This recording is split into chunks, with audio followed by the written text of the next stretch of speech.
Well,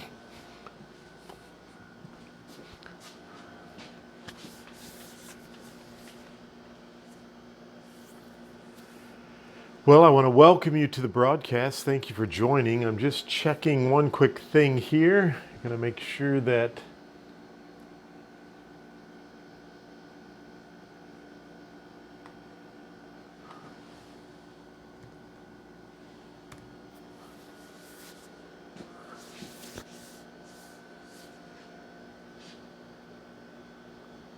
So I think we're broadcasting loud and clear.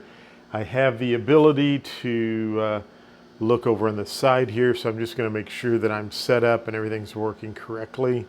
There's a little bit of a delay, so if you see see me looking down, I'm just making sure everything's good to go. Looks like we are. So hopefully I'm in frame and everything looks great. So thanks for joining the session tonight. I want to tell you again, I appreciate your business. By the way, I do have my computer down here. So if you want to send some chat messages through, I'll check those before we get off the line. So you are welcome to send any chat messages through. I think I can receive those. If not, I will definitely answer those for you by email, so you can send me an email on those as well. Well, it is Tuesday night. You know, this is just so cool because I'm actually downstairs in my basement recording this. I just realized I forgot to turn off my dehumidifier, which is running. Hopefully there's not a lot of background noise with that. I think it's fine, but I'd have to undo my microphone and go over there and shut it off. So we'll just hope that everything's fine. And I may do that at the end of our first math problem, just to make sure that there's not too much noise there. But it's kind of cool. I always mention this, I used to drive to the junior college. I had to be there at 5:30 at night. We would start around 6 o'clock and we would go till 10 o'clock and then drive home. I'd be wiped out after working all day long. And just how cool is this that I can come downstairs in my basement for 1 hour once a week or every other week, go over some information with you all for the real estate test. So thanks again for your business. I apologize today. We had a server error. So if you were trying to log in this afternoon, you may have had some trouble with that. They have that resolved. I think it's working great now. And again, I apologize about that. I'm using a very good system. I did a lot of research before I picked a company, and Litmus is the name of the company that I use. They're a great vendor, and I apologize, but they, like all technology, you can have some trouble now and then.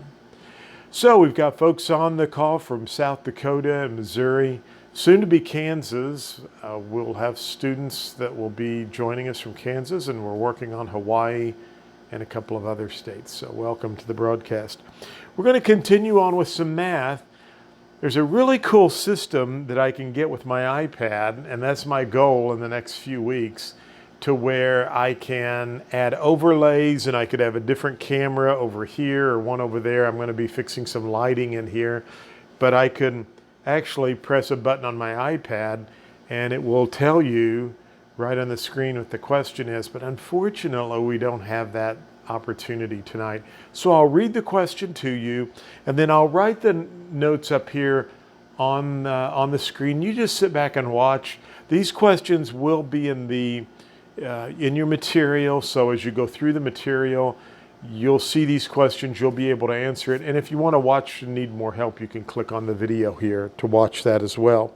So the first question is this. A buyer assumed the homeowner's insurance policy. So we have a homeowner's insurance policy that's being assumed of the seller for a property closing on December 30th.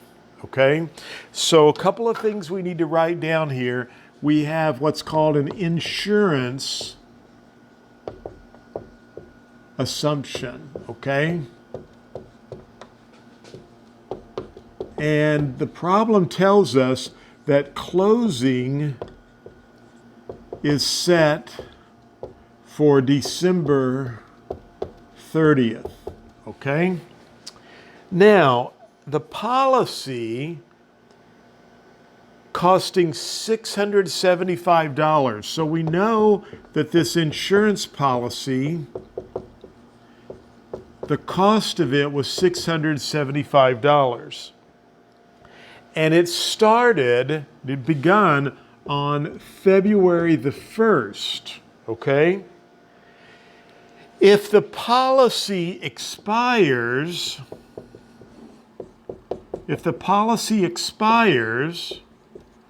on January 30th, let's see, so we need to fix that. On January 30th, what would be the proration at closing? So let's go back over this to make sure everybody understands this. What we're doing is prorating an insurance policy. Now you may see this type of question on your state material. I don't think you will see it on the national exam, but they do like to show these kinds of problems on the state material. So we have a closing set for December 30th. The insurance policy started back on February the 1st for $675, and it expires January the 30th. Well, just looking at this, what does it really tell us? I mean, you can look at this problem and you can pretty much determine there's going to be 1 month of insurance. Looks like there's going to be 1 month of insurance that somebody needs to either get money back or has to pay for something. Does that make sense? Now, here's the thing with insurance. A couple of things I want you to be sure and note. And it's, we talked about this a little bit 2 weeks ago on our last week on our session. Insurance and rent, these are paid in advance, okay? Paid in advance, forward. We learned last week that mortgage interest for the seller is what we call accrued interest. So interest, your mortgage interest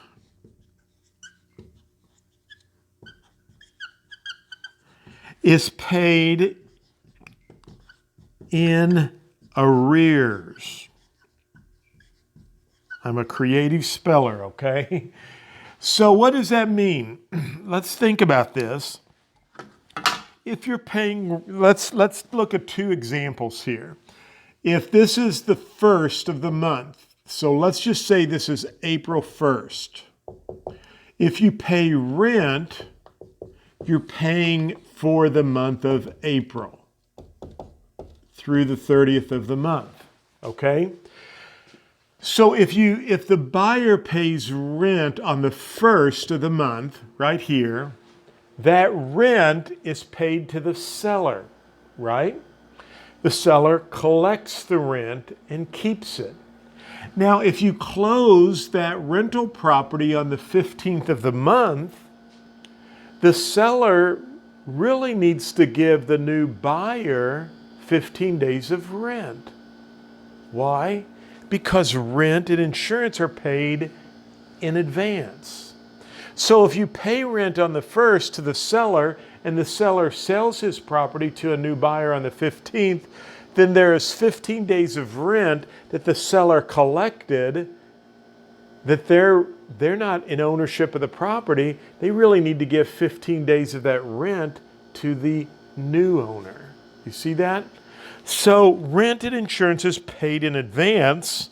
Mortgage interest, on the other hand, is paid in arrears. We talked about that last week. So if this was the 1st of April and this is the 30th, when you make your mortgage payment here, you're going to get a new loan balance. Let's just say it's $100,000. That's your new loan balance on the 1st. You made your payment on the 1st. You have $100,000 loan balance on the 1st. Now, if you close the 15th, do you think the lender's just going to say, hey, John, we really like you. You're a good guy. Don't worry about paying us 15 days of interest. It's on us. You keep it. No. You've seen the tile floors in the bank, haven't you? And the big fancy desk. It always amazes me. I've been in real estate for 40 years. The banks and savings and loans have always been able to upgrade and remodel, and they won't loan money out when interest rates are really high. And I'm picking on them. I know that. We need the banks and savings and loans in our business. But trust me, the bank's not going to say, John, just don't worry about the 15 days. No, they want their 15 days of interest. So your loan balance, your payoff's $100,000, but you have what is called accrued interest because your interest is paid in arrears, okay? Now, let's solve this problem then. So we know that insurance and rent are two examples that are paid in advance. Sometimes you might have a prepaid water bill or sewer bill, or association fees are another thing that's normally paid in advance. And so if it's paid in advance, if I'm the seller and I paid $675 on February 1st, and it expires January 30th, and we're closing on December 30th, I need to get 30 days worth of, 1 month worth of insurance back as the seller. Why? I paid the whole year. You're buying my house from me. You're the buyer. I'm the seller. You're going to assume my insurance policy. Well, I paid 12 months and I'm only going to get to use 11, so I want you to pay me 1 month's worth of interest. Well, this is really kind of easy to do because in this example, it's just 30 days interest or 30 days insurance. So you could do this either way. You could do $675 divided by 12, or you could do $675 and divide it by 360. Either way, you're going to be off a few pennies either way. In the example here, I divided it by 30. So 675, I divided it by 360, pardon me. Divided by 360 is $1.88 per day. So again, I just took $675 and I divided that by 360 days in a year. They'll always give you the calendar days. And that gives me $1.88 per day for insurance. I think it was $1.88. And so now we have 30 days, right? And so let's just multiply that times 30 days and we get $56.40. Now, how is that going to show on the closing statement? It's going to show $56.40 as a debit to the buyer because they're assuming that insurance. So you're going to pay $56.40 for 1 month, and it's going to be a credit to me, the seller, and I get my 1 month of unused insurance back. So it's a credit to me, the seller, for $56.40. Okay? So that's how that's worked. Good. All right, I am going to erase this question. We're going to work another one.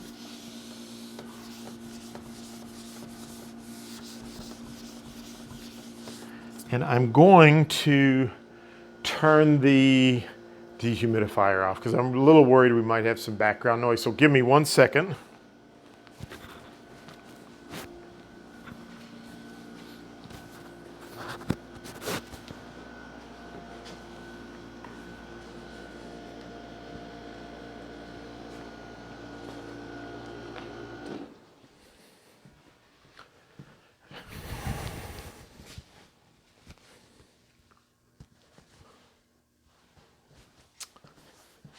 Okay, so I think that I just was worried we might have some background noise, and I forgot about that.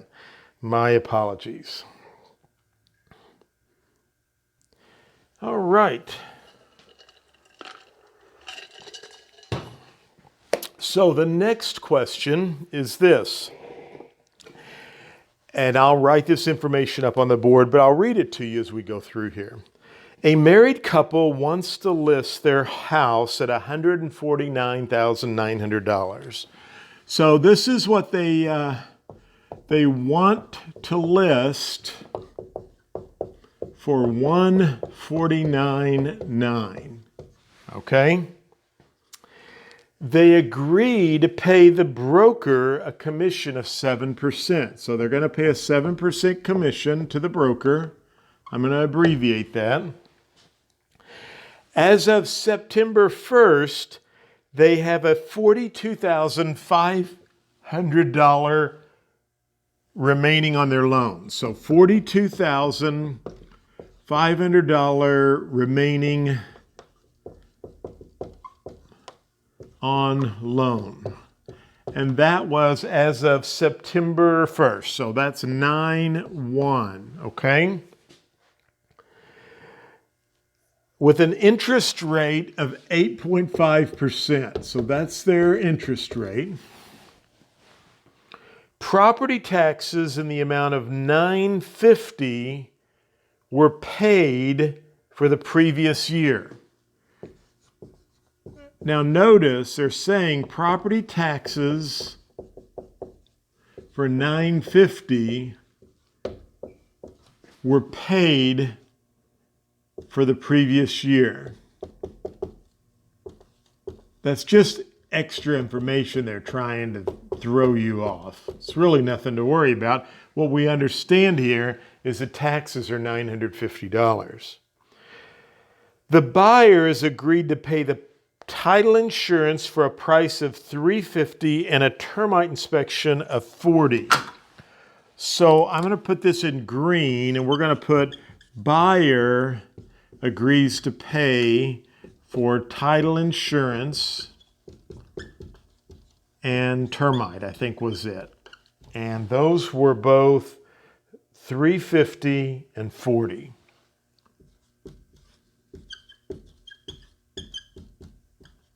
Okay, and these were the buyer. I put that in green.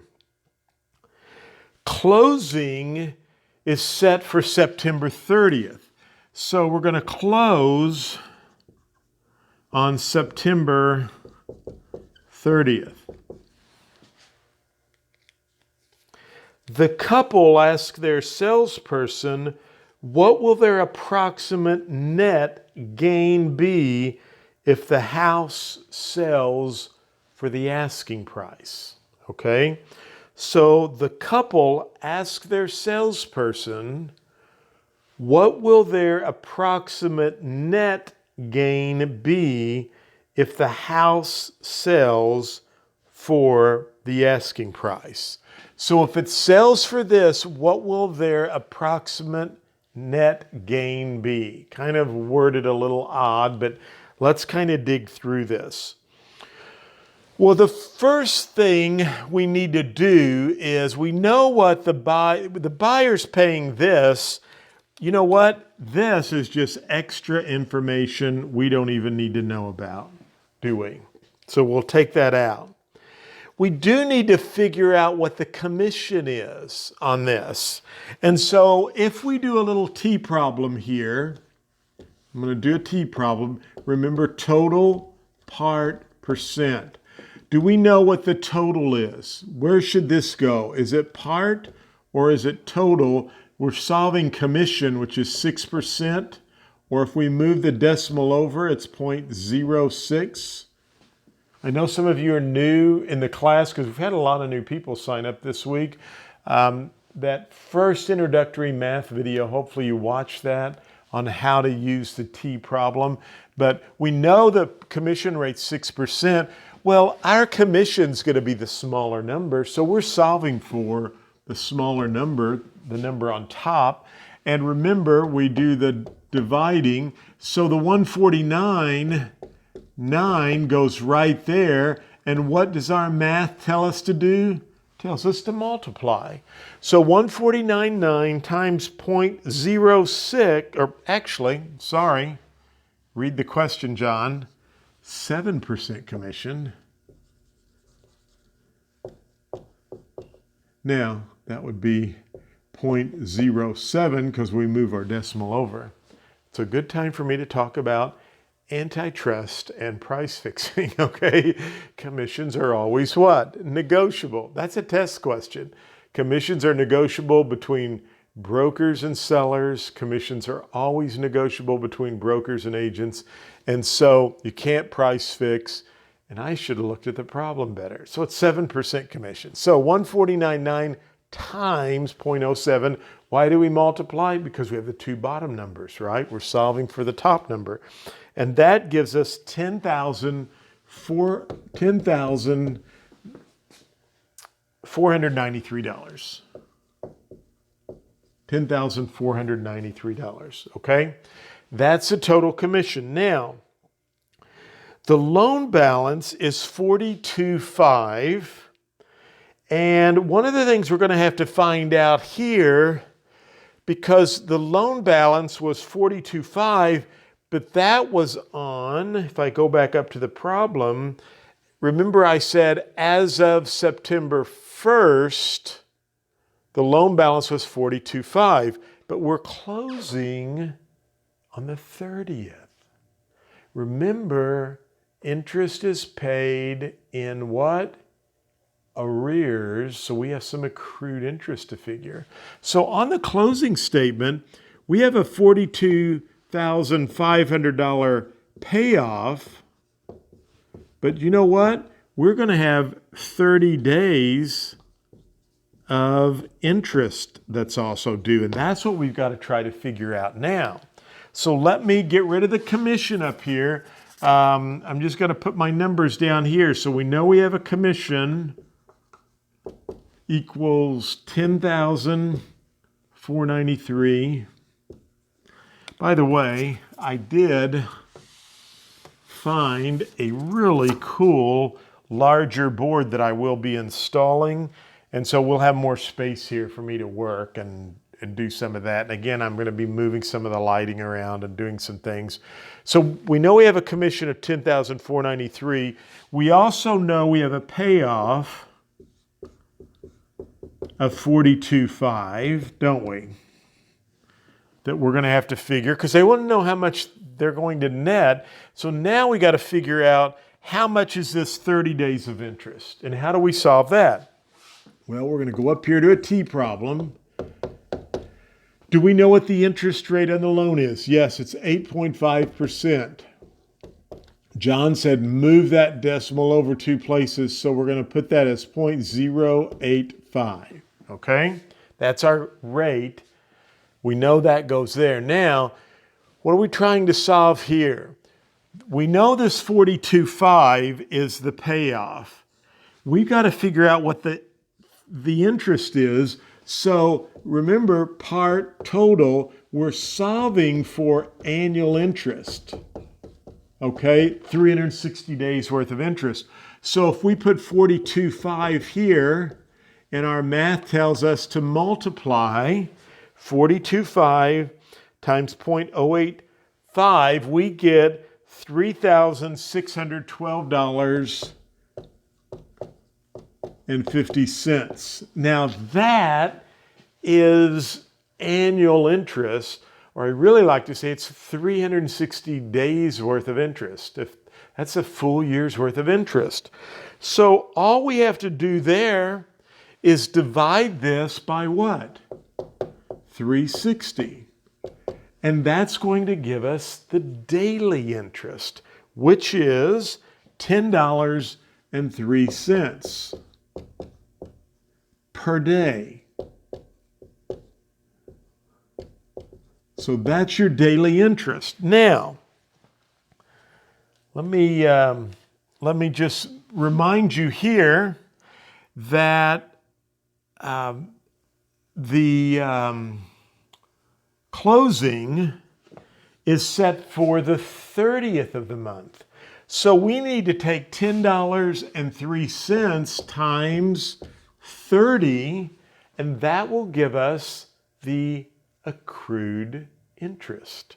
So $10.03 times 30 equals $301. So we now have our accrued interest, don't we? Because remember, the bank's going to want their interest, and that's $301. Now, we also have to do our property taxes, don't we? Which are $950. Property taxes, again, are paid in arrears, all right? When you pay your taxes on December 31st, or for the month of 2017, I just paid my taxes on December 31st. For 2017, I was paying for the year of 2017, okay? So if I was to sell my house today, I've lived in this home since January 1st. Today's April, what, 24th, 25th? I think it's the 24th. I think it's the 25th. Today's the 25th. Well, I've lived in this house since January 1st. I'm going to need to pay my share of the taxes while I've owned the home in 2018. Well, if we're closing on September 30th, this seller needs to pay taxes from January 1st till September 30th. That'll be a debit because taxes are paid in arrears. That'll be a debit, just like the accrued interest is a debit to the seller. The January through September will be a debit to the seller. So how do we solve that? Well, there's a couple of ways we can do this. This is how my mother always taught me to do it, okay? And I'm just going to kind of teach you that same program. My mother always said, count on your fingers, first of all, okay? It's all right to count on your fingers. But she always said, start with the month of February. So I'm going to say February, March, April, May, June, July, August, September, because we're going to stop in the month we close. So there are 8 months of taxes. Closing September 30th, we have 8 months. And since it's closing on the 30th, we have 30 days. So we need to figure out what is our monthly tax rate and what's the daily. And to do that, it's very simple. We're going to take $950 divided by 12. And when we take $950 divided by 12, I get... Let me double it. $950 divided by 12 equals $79.17. Okay? So 8 times 79.17, right? And then we're going to take 79.17 because that's the monthly, right? We divide it by 12, and we'll just divide that by 30 days. So divide by 30 equals $2.64 per day. So 30 times 2.64. So when I take 264 times 30, I get 79.17, right? Some of you already saw that because it's just another month, really. But I'm just working this because this could be a closing of the 23rd, and I want to show you how to work that. So 79.17, and I'm just going to take that times 8 is 633.33, and then when we add the other 79.17, we get $712.50. So we have accrued taxes. We have taxes, the seller's share, which is equal to $712.50. Now, and they rounded up in my problem to 713. So now, if we take the list price of 149.9 and we subtract, if we take the list price of 149.9, remember, I guess I erased that. They wanted to list for 149.9. If we take, this is the list price,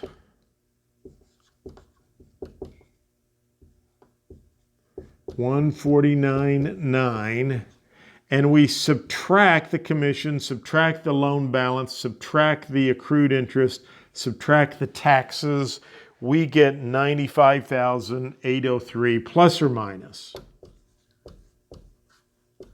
Because there's some rounding going on, or 893, pardon me. 893. I looked at that incorrectly. 95,893 plus or minus.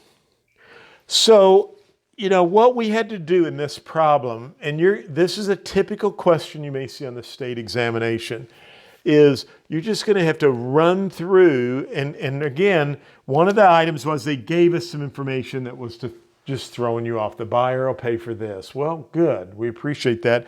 But they want to know what the seller will net. Well, this doesn't even come into play, so we can get rid of that buyer's information, can't we? Because it's not even going to apply to us.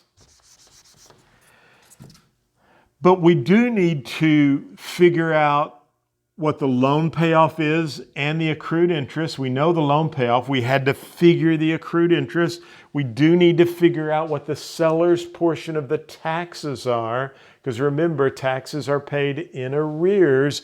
So the seller, the taxes are $950. They were paid the previous year, so they're going to have to we had to figure out what was the seller's portion of taxes for the year, $712.50.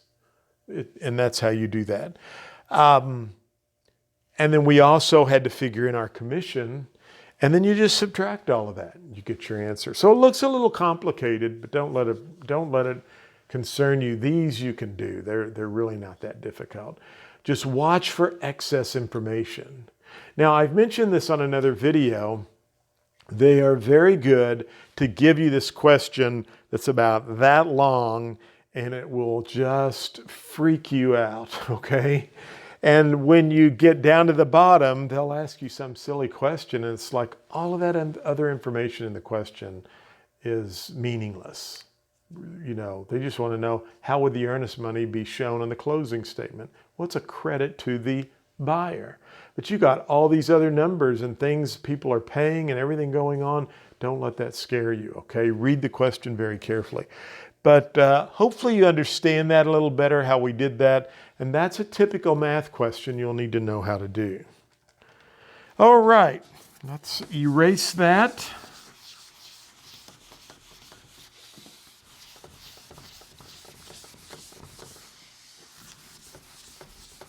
And go to the next one. Hope this is helping you. All right, so this next question talks about a tenant. Tenant Mary paid her December rent. Rent. We have a rent problem. Remember, John just told us earlier that rent is what?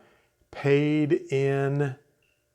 Good. I see Whitney out there. She told me she was going to join tonight, and Whitney just said advance. That's right, Whitney. Good job, all right?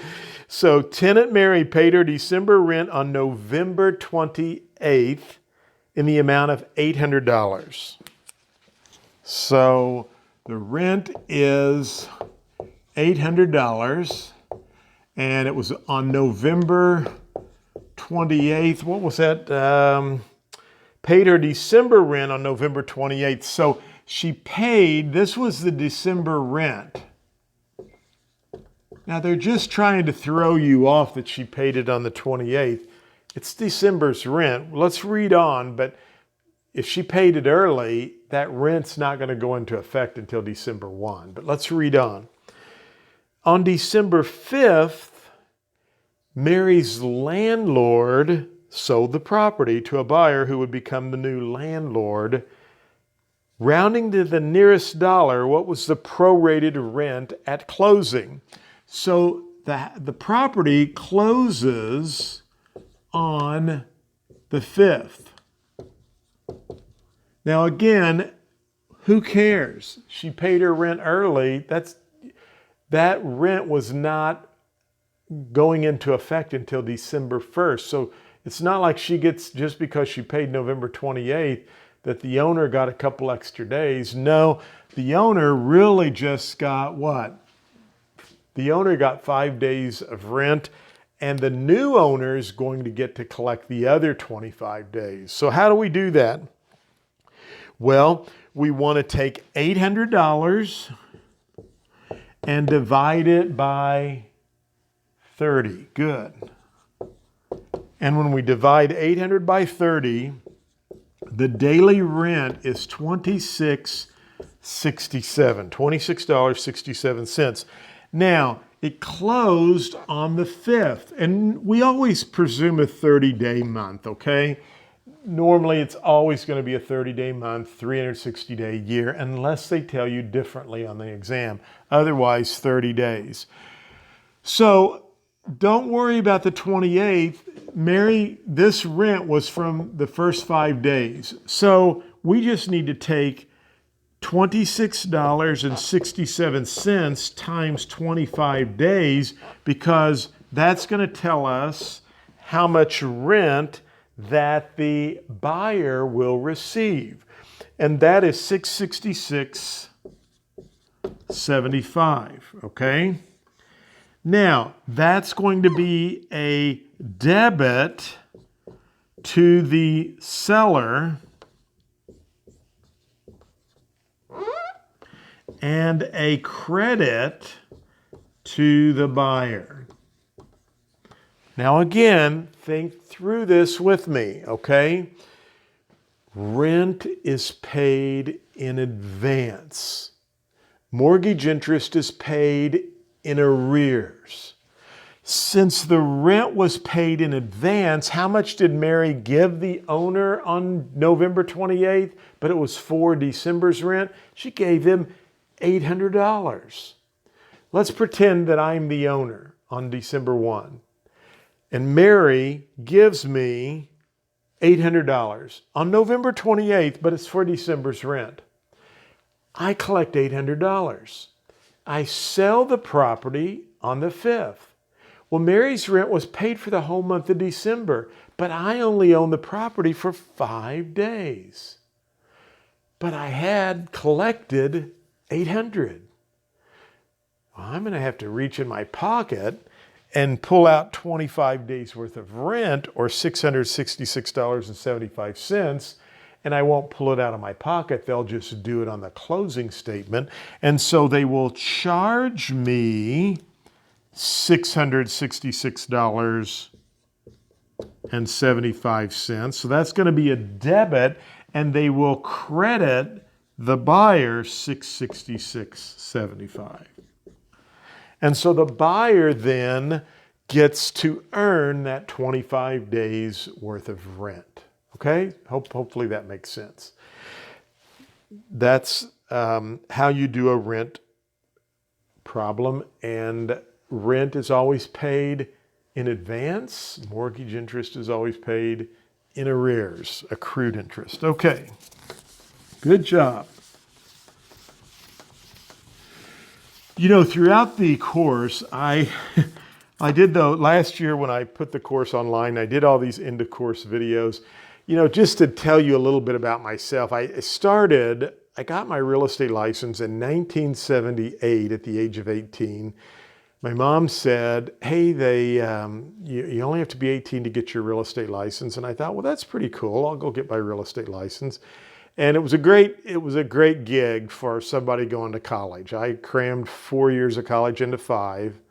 That gets a great laugh in a live setting. So hopefully you laughed at home for that. But I was on my way to do broadcasting and film. I loved broadcasting. I loved being in front of the camera like I am now. It's just, I love that kind of excitement. And was away at Broadcast Journalism School in Warrensburg, Missouri. I went away, had my real estate license, and interest rates went up to like 20% in 1980 and 81. So I came back home to help my mom because all of the agents just quit. And by the way, let me just tell you one thing. If the market turns and goes down, or things go haywire, there's always room for good agents who are working really hard. I mean, it just eliminates a lot of competition. So I came back home and helped my mom and started really building up a pretty good real estate practice. And I switched my major to business and switched universities and semi-commuted and sold real estate. And I started my pre-licensed real estate course back in 1987, I think was the first live pre-licensed real estate course I did. I'm trying to figure out how we're chasing this rabbit now. So anyway, some of you are saying, what's this all about? I just wanted to give you a little background or history on my pre-licensed real estate. So I started a school, and I know where I'm going with this story now, so just kind of stay with me, okay? So I started my school, taught from 87, probably up to 2002, 2003, and I was just burned out on teaching pre-licensed real estate. My real estate company was growing, and a lot of people were asking me to speak around the country at different places. And quite frankly, at that time, it was a 60-hour course that we had to do in the classroom. So I'm teaching every night, 3-4 nights a week, and on Saturdays all day. And it was just a lot of things going on. So when I started my school last year, I I've taught pre-license for a long time, but before you just never really needed to worry about the math much. And so I created all these little end of chapter videos because I want to recap the information with you. And keep in mind, you have to have so many hours anyway. The Real Estate Commission gauges me on how many hours you're taking in class. So, the end of course review, I hope you don't get up and walk in the other room. I hope you watch some of those. But I know I do say several times throughout those videos, don't worry about the math. The math's not a big deal. Focus on the terms and definitions. And I really believe you should do that. However, I've had a lot of students who've had some trouble with the math. And my daughter went through the course, and she, math was a big deal for her too. And I quickly realized, boy, I need to put more math in here. So these videos we're watching tonight, I try to do math on the study sessions, and probably our next study session, I'm going to actually get into one of the chapters of the course, maybe financing or something like that. But I'm trying to do more math videos, and then I'm splitting these math problems up we are doing, and I'm inserting those into the review quiz toward the end of the course. So as you go through some of the information, if you need more help with the math or you see the question, you can click on the link and watch this video. So that's kind of where I was going with this, is that I do say several times throughout the end of course exam review modules, don't worry about the math. But my daughter and others have said, Dad, there's a lot of math on there, 12 or 14 questions. So anyway, I'm trying to do more math to help you out. So maybe you do need to worry about the math just a little bit, but don't spend like hours on end trying to go over math problems. Okay, let's go over another one. Let me grab a quick drink of water. So a closing takes place on September 15th. So we have another closing, and this one is on 9/15. The seller's loan payoff is $23,629. So the loan payoff is $23,629. Okay? Make sure you're watching this with me, because you're going to have to answer these types of questions on the test. Prorated property taxes are $1,260, or $1,260. Title work is $450. So title work, title insurance, remember that. Make sure that there's no liens on the property, the correct owners, who they are. Termite inspection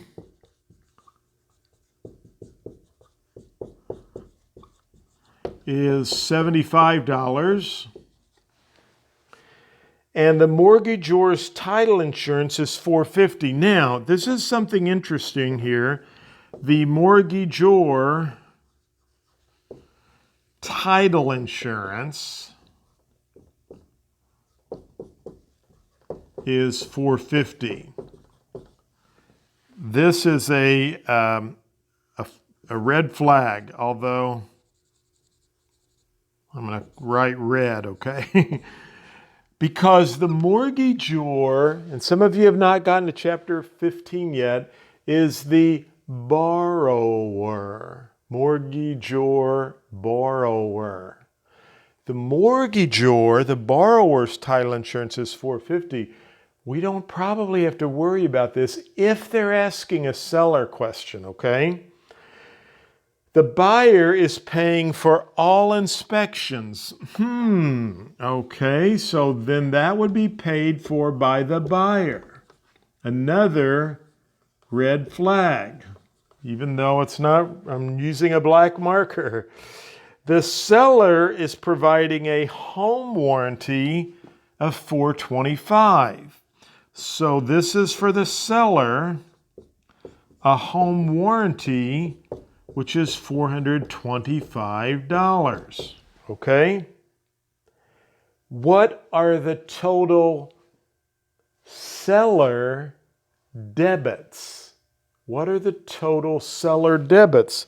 Well, that's interesting because we can now get rid of the termite inspection because the buyer's paying that. And remember, the mortgagor is the borrower, so we can get rid of the mortgagor's title insurance because they will pay for that, not the seller. The seller's not getting their loan, they are. The title work, it did tell us in the problem, is $450 and the inspection's $75. So it wants to know, what are the total seller's debits? So in this case, we just needed to figure out closings on 9/15 and the taxes. We need to calculate what the taxes are. So we know what the loan payoff is here. They don't give us an interest rate on this. And the way they say the taxes, they say prorated property taxes in the question. So in other words, they've already prorated the taxes. And the seller's loan payoff's already been calculated. Since we don't have an interest rate, there's no way we can calculate accrued interest. So the exam writer is just saying that's what the payoff is on 9/15, okay? And keep in mind that here in the problem, they told us prorated taxes. So this has already been prorated. So you don't have to do any proration on this. All you have to do to solve this is take $23,629 and subtract $450, subtract $1,260, and subtract $425. And when you do that, you get $25,764. So it's a question that's worded a little odd, but you don't have to do any prorating. All you have to do is take the loan payoff, subtract, or actually we add all of those up because they want to know what are the total seller's debits. My apology. it's kind of, challenging to look down, but we're adding all of these, okay? So we're adding, because we want the total debits. What are the total debits? And the debits equals, all the charges. So the question says, what are the total debits? So we plus 23,629, plus 1260, plus 450, plus 425 gives us a total debits of 25,764. Now, keep in mind, everything's been prorated for us. And remember, the problem said the buyer's paying all of the inspections and the mortgage title insurance, mortgagor, the borrower is the mortgagor. Don't forget that, okay?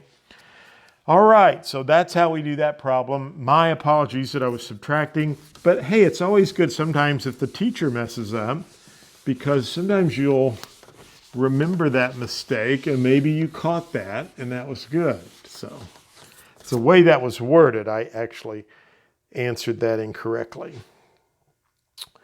Okay, let's do another one here.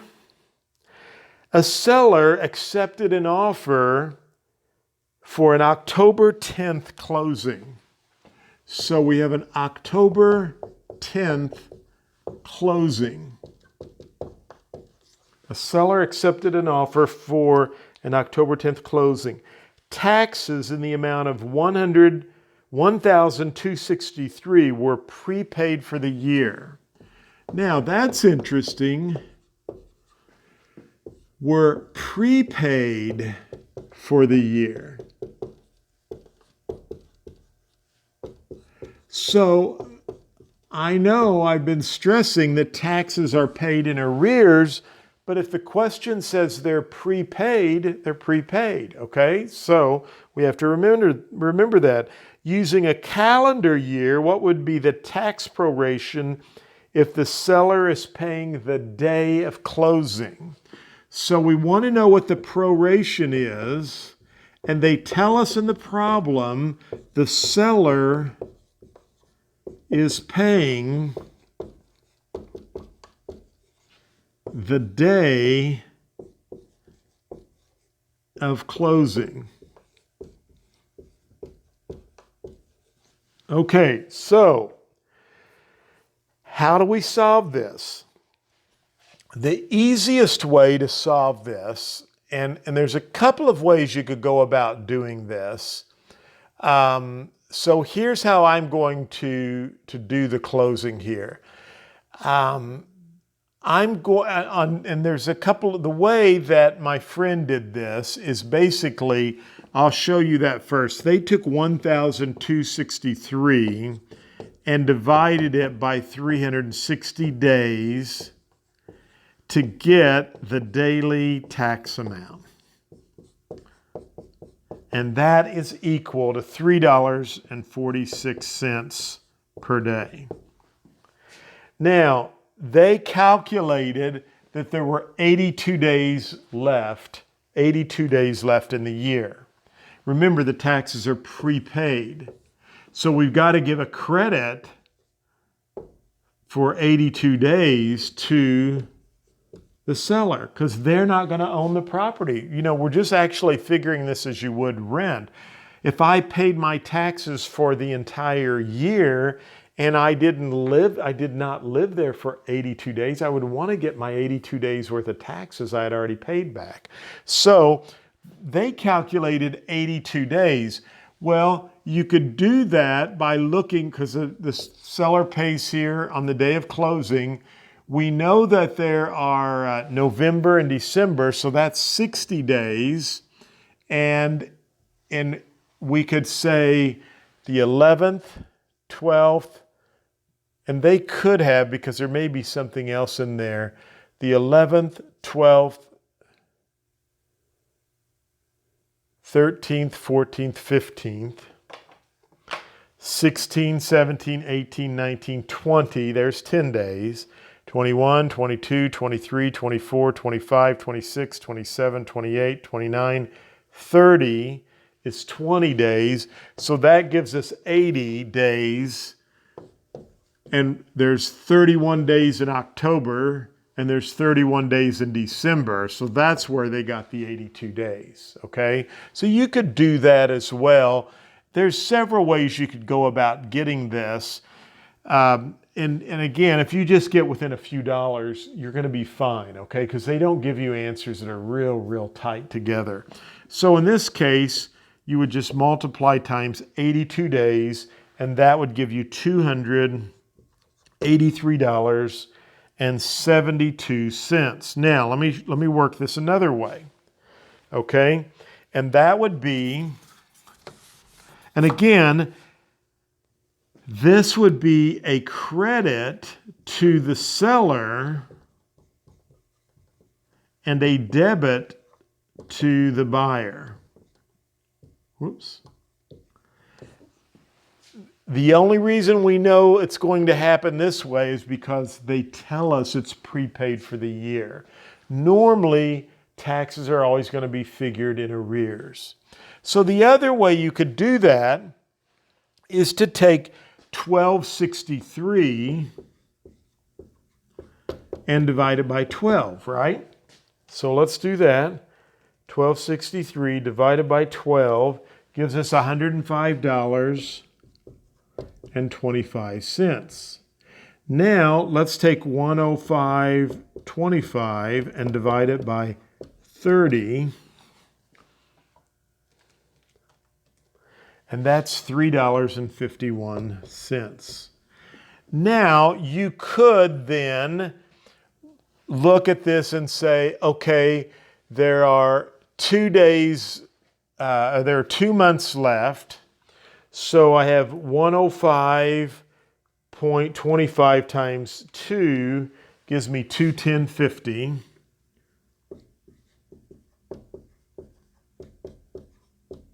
Gives me 210.50.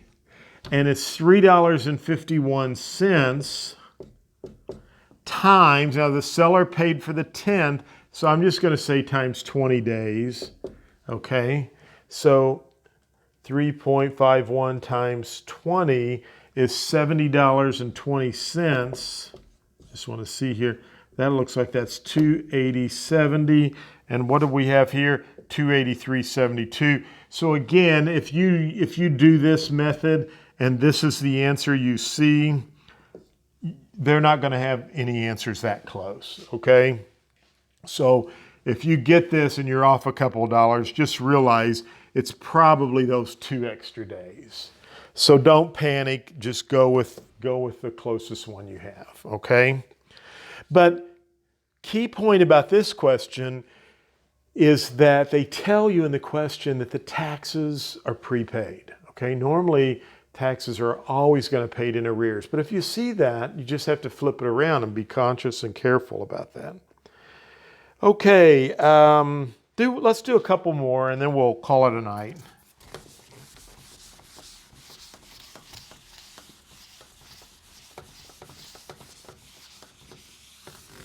Yeah, in the old days, it'd take me 20 minutes to finish answering questions to students in the class and packing my stuff up and walking out to the car and driving home. And this is pretty cool. I can just walk upstairs and it's all done, right?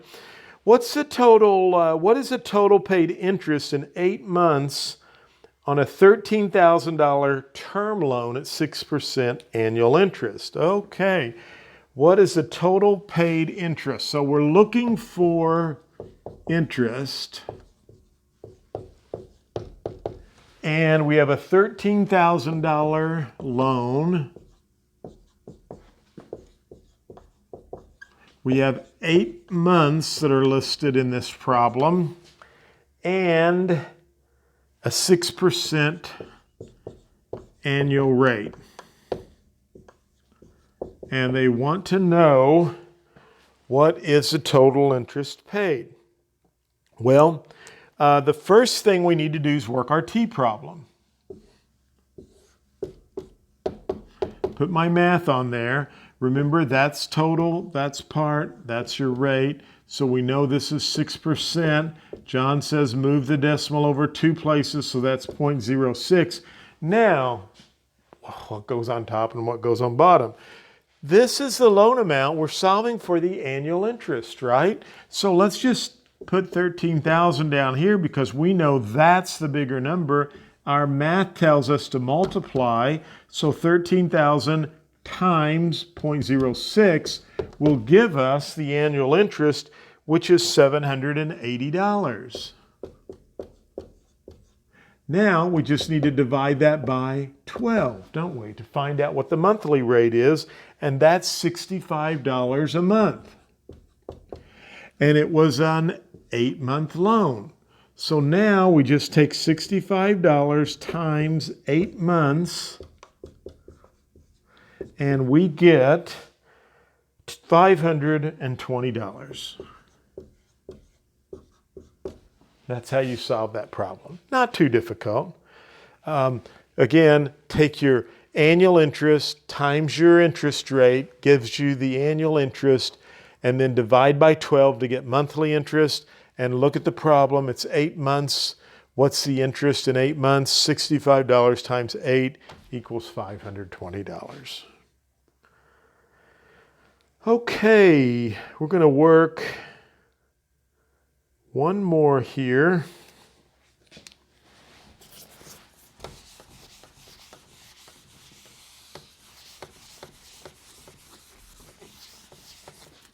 See what time it is. It's 8:01. Actually, that's probably good for tonight. We've done a full hour, and you guys have been a great group. Let me see if we have any questions that came through. So I will try to answer those for you. Let's see here. So if you have any questions, you can type those in. I do not see any questions coming through right now.